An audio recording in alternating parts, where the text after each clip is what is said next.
Поздрав! Денеска сакам да зборувам за Сатурн во втората астролошка куќа во вашата натална карта. Ако можеби вие го имате Сатурн во вашата натална карта во втората астролошка куќа, тогаш ова видео ќе биде за вас. Ќе зборувам за карактеристиката на втората астролошка куќа. Ќе зборувам за Сатурн, позитивно и негативно гледано. Ќе зборувам за енергијата на Сатурн кога ќе се најде во втората астролошка куќа, но од аголот на природниот хороскоп. Затоа што Сатурн може да се најде во втората астролошка куќа во секој хороскопски знак. На ова место сакам да ги поздравам сите македонци, сите љубители на астрологијата кои што живеат насекаде низ оваа наша преубава планета Земја. Добро дојдовте сите на мојот астролошки канал. Јас сум Астромерсиха 412.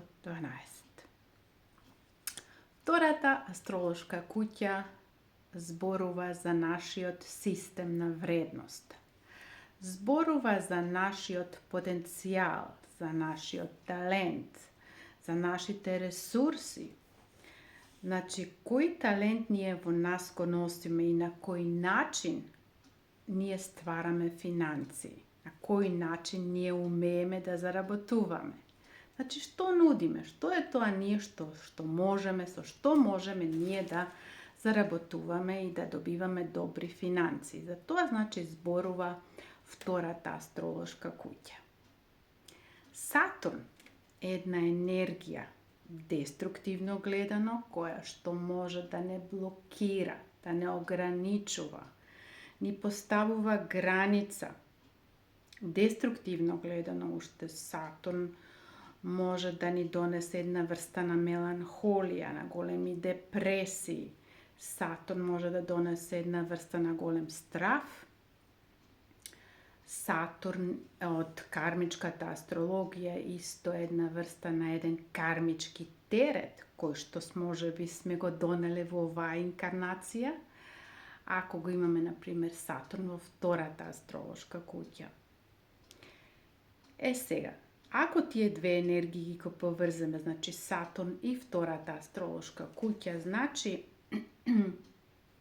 деструктивно гледано, значи, не знам како е поставено секако во вашата натална карта, ако ви е Сатурн прави некои опозиции или квадрати со некои ваши лични планети, значи тогаш имаме тука една деструктивна енергија.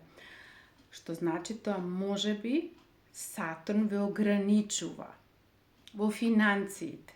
Можеби го живеете, ги доживувате дека немате доволно финансии. Затоа сте принудени да штедите. Да штедите, се плашите, значи постои еден голем страв. Да не си дозволите да уживате во нешто, него Сатурн ве ограничува и ви создава страв. Значи, вие штедите нон-стоп, затоа што постои еден страв вашите финансии да ја може да ги изгубите. Таа е таа деструктивна енергија на Сатурн. Иако ако прави некои неповолни аспекти со вашите лични планети, што значи тоа вие од оваа енергија можете да постанете мајстор на вашите финансии. Значи, тоа да не ве плаши. Ако го имате Сатурн во вашата втора астролошка куќа и он прави некои квадрати, опозиции, можеби некои јаки конјункции, и ако вие таа енергија така ја доживувате, дека немате добри финансии, дека нон-стоп ги губите финансиите, дека е многу тешко да се заработи нешто, значи ако вас тоа ви создава некоја врста на проблематика и дека вие во вашето сеќавање имате една мисла која што ве инспирира да не трошите многу, него да штедите. Сатурн во втората куќа деструктивно гледано. Но, ајде сега таа енергија да ја префрлиме на една позитивна енергија. Значи, ако им прави Сатурн во вашата втора куќа некои деструктивни, значи квадрати или опозиции со вашите лични планети, ајде сега тоа да го превртиме во една убава енергија. Иако може би тоа така да биде, како што реков, секако преку едно време, во зрелите години, значи ќе може тоа да биде многу добро. Ако ја пратите енергијата на Сатурн, што значи таа, да бидете дисциплинирани, вредни, одговорни за своите финансии, одговорни за својата финансиска состојба. Никој не може да ни биде крив ако ние самите не си се цениме. Ако ние самите нашиот потенцијал си го понижуваме. Ако ние самите си се понижуваме. Како ќе можат другите нас да не ценат и да бидеме добро платени? Многу битно. Не дозволувајте и не се понижувајте. Кога нешто знаете и нешто умеете, имате некој специјален талент, јас сум убедена дека секој од нас има некој специјален талент во себе. И некоја добра ресурса со која што ќе може да создава доста добри финансии. Сакам да ве инспирирам и мотивирам. Да не дозволувате, да не се подценувате од другите и да не дозволувате да бидете неплатени. Ако вие се понижувате и другите исто така ќе ве гледаат. Затоа, што е тука потребно? Да постанеме зрели, да се освестиме дека ние во нас носиме еден дар, еден талент, една ресурса која што е магична, која што е прва. Никој не може нас да не копира. Ние сме единствени. И затоа користете оваа енергија на Сатурн во втората астролошка куќа на еден позитивен начин. Освестете се за тоа. Немој да се понижувате самите и да не се цените. Така ќе немате добри финансии.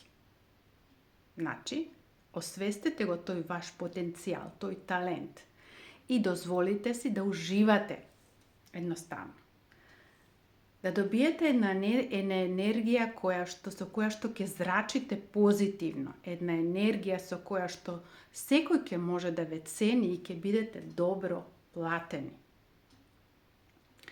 Значи, таа е таа позитивна, ако имаме некои аспекти, квадрати, опозиции со Сатурн во втората куќа со вашите лични планети. Ајде сега тоа да го превртиме само преку одговорност.